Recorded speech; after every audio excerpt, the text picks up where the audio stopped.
public defender is an attorney employed by the community and responsible for giving legal aid without cost to any person who seeks it and is financially unable to employ private counsel. It is his duty to defend those accused of crime until the issue is decided in the court of law. The first public defender's office in the United States was opened in January 1913. Over the years, other offices were opened. And today, that handful has grown to a network of lawyers cooperating to protect the rights of our clients. I'm Bart Matthews, your public defender. The case you're about to witness is a true one taken from the files of a public defender's office. A public defender is an attorney employed by your community to give legal aid to any person financially unable to retain counsel. Nora Fulton, born Detroit, Michigan. The charge, murder. No, Moon. Please. I got you the gun. I need money, too. Get it. I can't. What about your paycheck? I gave it to you. When do you get paid again? Tuesday. I can't wait that long. Why don't you go through your old man's pocket? Oh, Moon. I love you, but I... No buts.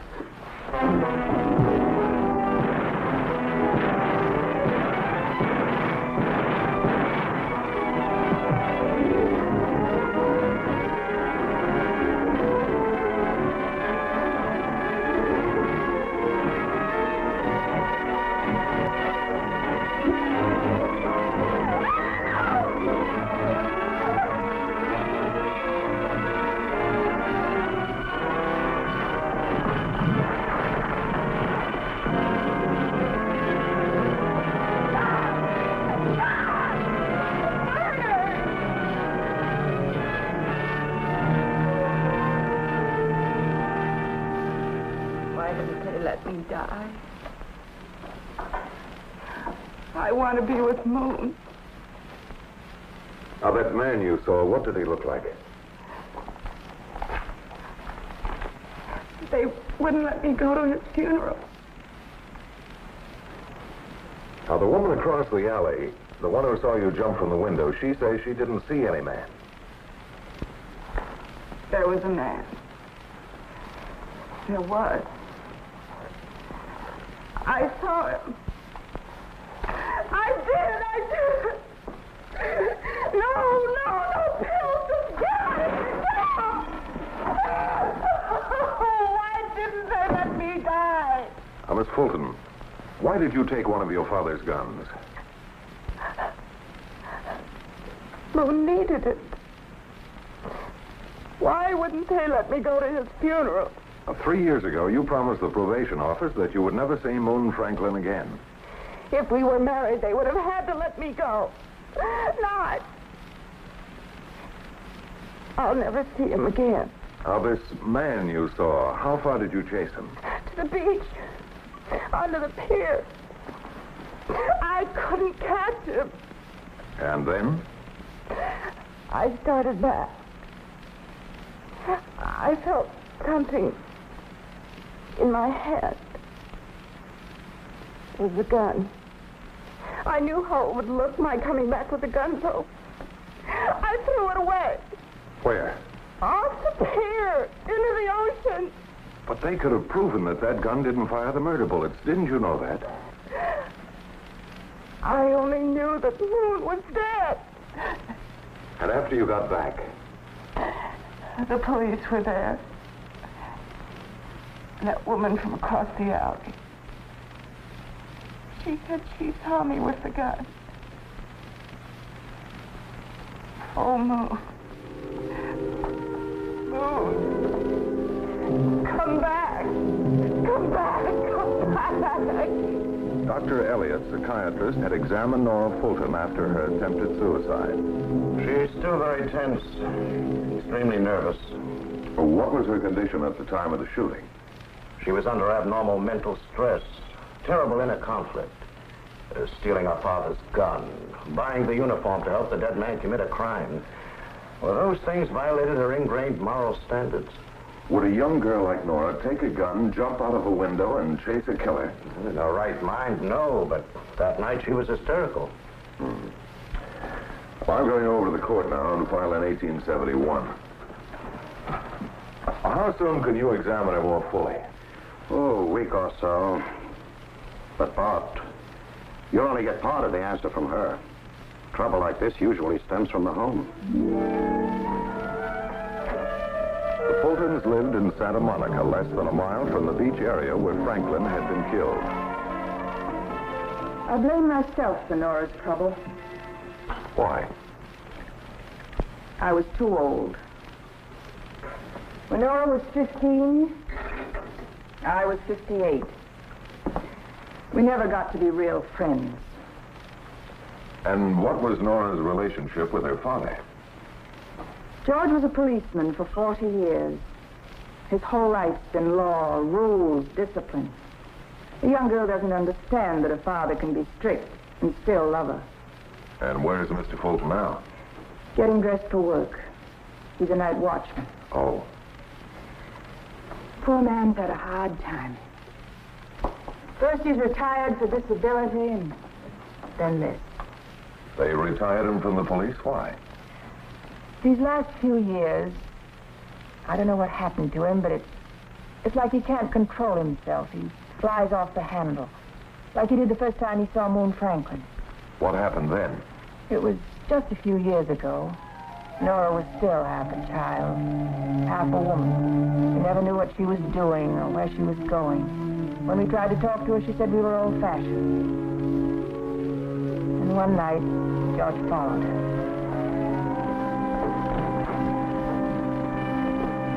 Well, Dinner was late. then don't eat dinner. I'm sorry, Mom.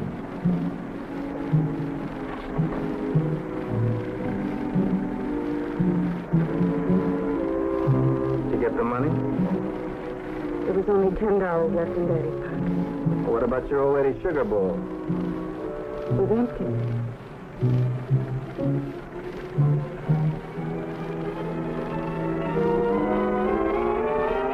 Go home, Nora. Pop, Go home. please, Pop. Go home, Nora. What are you going to do? Get out. Go home.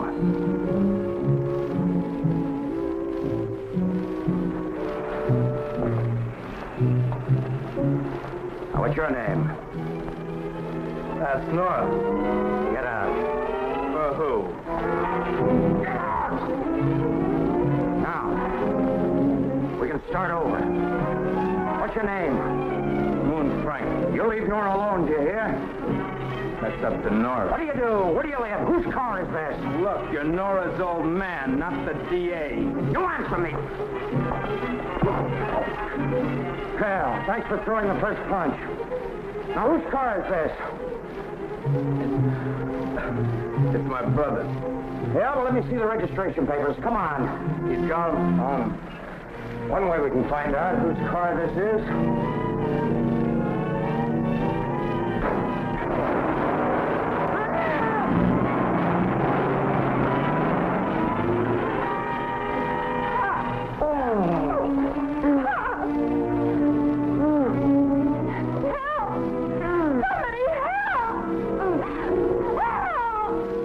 Wasn't Nora arrested with Franklin about this time?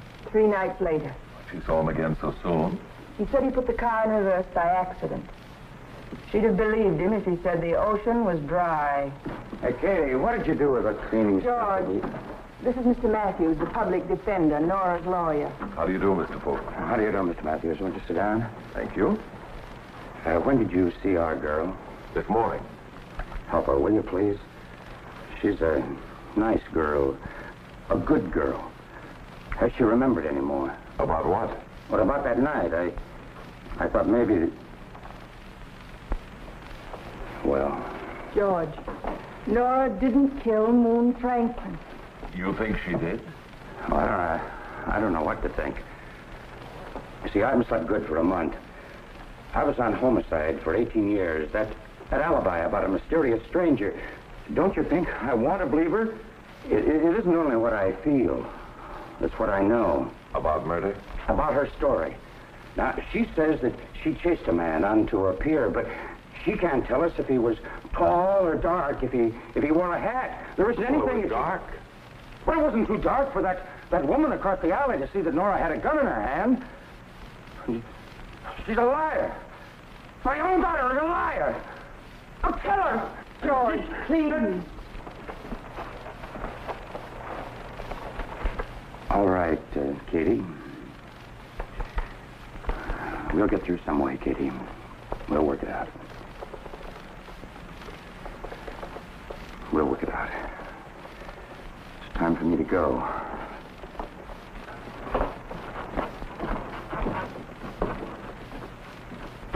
More coffee? No, thanks. George! George!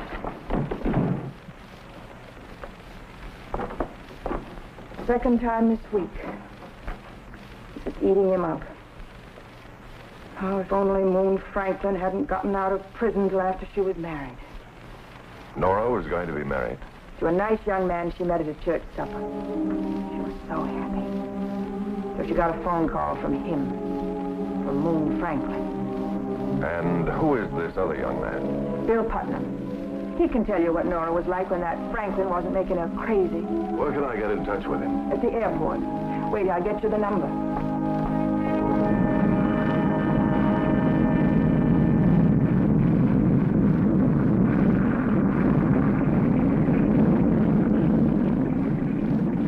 I finally got to the supervisor's office and introduced myself.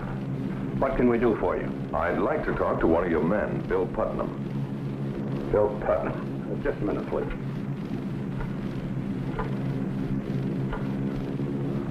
Yes. Putnam. William Putnam. Job and shift. Tough to remember everybody. Of course. Oh, yes. Thanks. Dry dock number 3. Come on.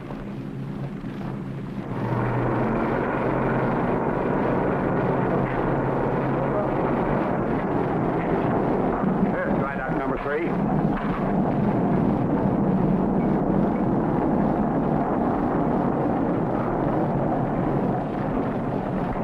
Putnam, Bill Putnam, front. Yeah.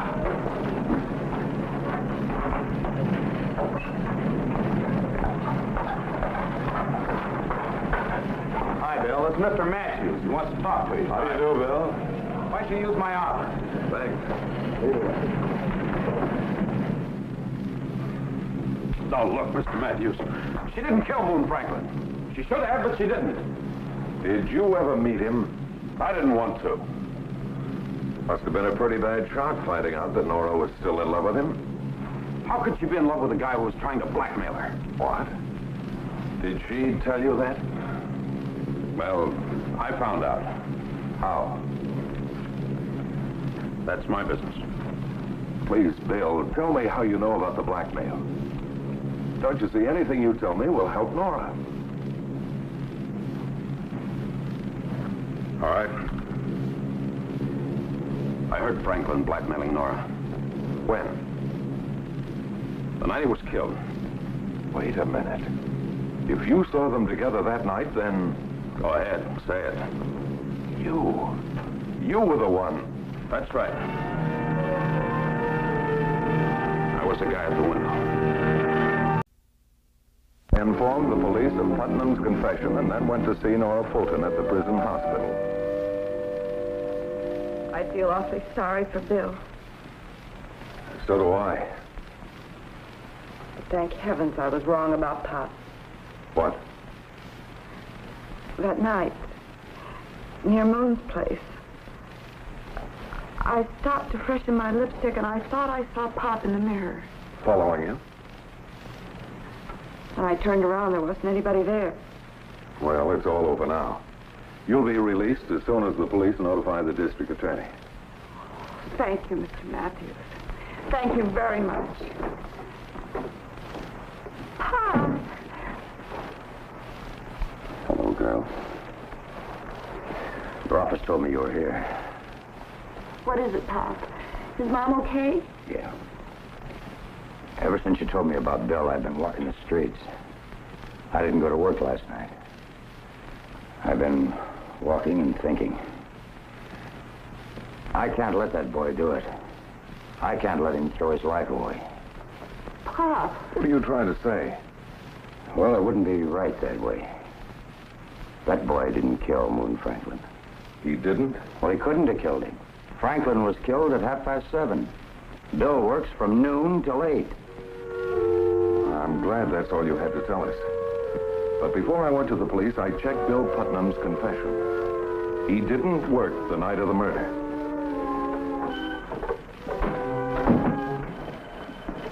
Telephone for me? Excuse me. Hello? Mr. Matthews? Yes, he's here. Just a minute. You. Police. Thank you. Matthews? Oh, yes, Charlie. But you're sure? Well, when? But how do you know? Oh. Uh-huh. Okay, Charlie. Yeah. Thanks, Charlie. Well, they've just released Bill Putnam. Released him? Yeah, the police checked his story, too. At the time of the killing, Bill was getting a traffic ticket on the Pasadena freeway. But haven't you heard from Mr. Matthews yet? This is Bill Putnam again. All right, please have him call me as soon as he can. Thank you.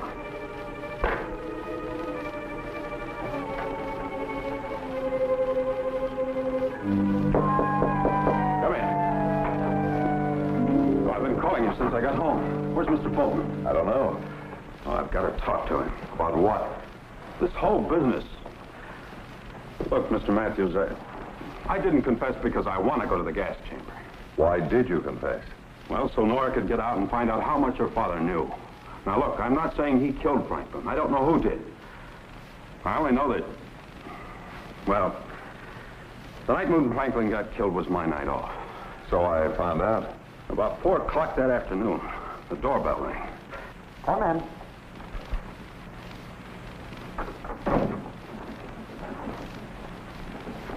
Oh, what's all that?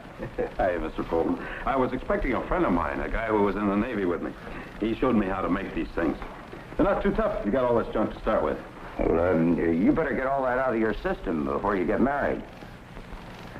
Bill, I want to talk to you. Okay?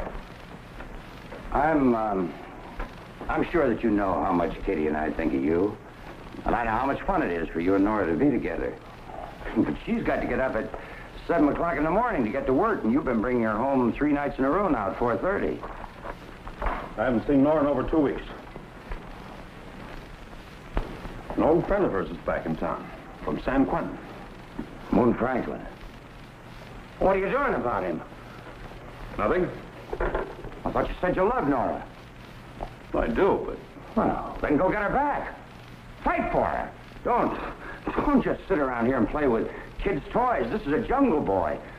You gotta fight for what you want. Look, I want to marry Nora, but she's got to want the same things. Never mind what she wants. You're the man. You make the decisions. If you got something and somebody wants it, tries to get it, well, you fight them. You punch. You kick. Hey, take it easy, Mr. Fulton. Nora's home now, getting dressed fancy. Must be going to meet Franklin again. So that's what happened. What should I do? Should I go to the cops? No, not yet. Let me do some checking. I'll call you later.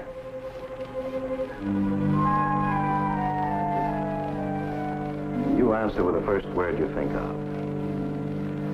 Father. Mother. Black. White. Blood. Red. Murder. Jail. Gun.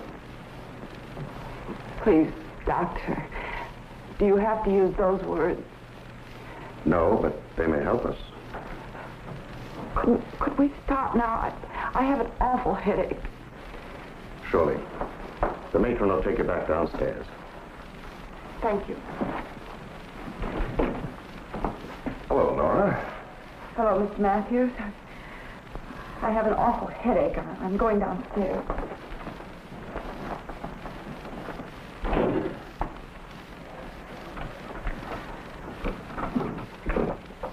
She's improving, but she still needs help. I came here to talk about her father. Tell me, do you think he could have killed Franklin and forgotten about it?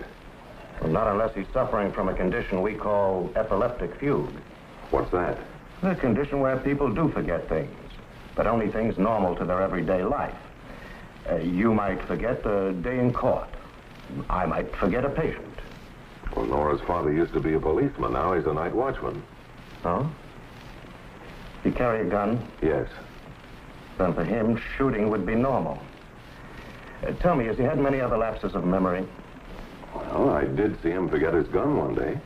Does Mr. Fulton have fits of rage where he loses control of his temper, almost loses control of himself? He was retired from the police because of his temper. Well, Fulton definitely sounds like he could be suffering from epileptic fugue. Now, if something happened that night to drive him into a frantic rage, he might have killed Franklin and not remember it. How do you make him remember? Well, he'll never recall it the way we remember things, in sequence as they happen. Oh. No, the best you can hope for is to jar some of the pieces back into place. How? By some deep, terrible shock that would enrage him, that would bring his temper to a boil. Well, do you have any ideas? Well, this isn't it, but if it were possible, this might work. If he were to see the dead man, it would have to involve someone he loves or hates very much. Mind if I use your telephone?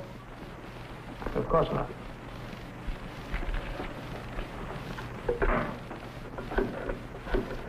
Bill Putnam, Nora's boyfriend, might be able to help. Hello, Bill. Matthews. I need a target. Yeah, that's right. Something to shoot at. Now, you're about Moon Franklin's size. Do you still have that old sailor's uniform? Yeah, we'll need that, too. Oh, and one more thing. If I show you a picture of Moon Franklin, how fast can you make a mask of his face? Now, fine. I'll be over there in about half an hour. Yeah. Thanks. Now, that's perfect, Bill. Perfect. Now, if you'll take this uniform and the mask over to Moon Franklin's old apartment, I'll call George Fulton. Good.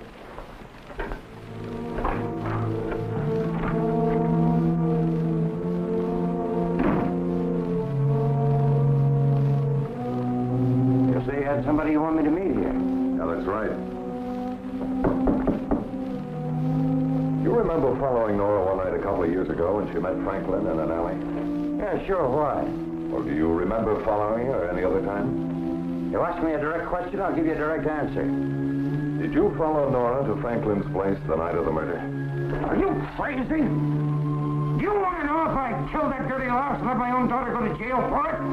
Is that what you're asking me? What kind of a man do you think I am, anyway? We'll wait inside.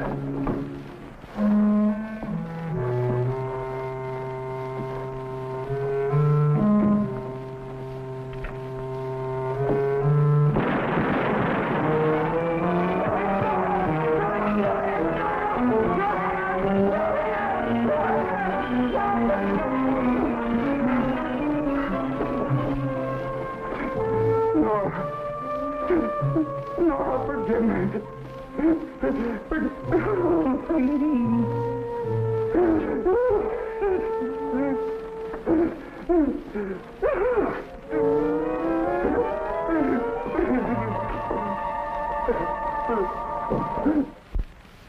A panel of psychiatrists appointed by the court agreed that George Fulton was temporarily insane at the time of the killing. He was therefore confined to an institution for mental therapy. Bill Putnam and Nora Fulton, incidentally, just celebrated their second wedding anniversary. The case you have just seen was brought to a fair and just conclusion through the efforts of a public defender.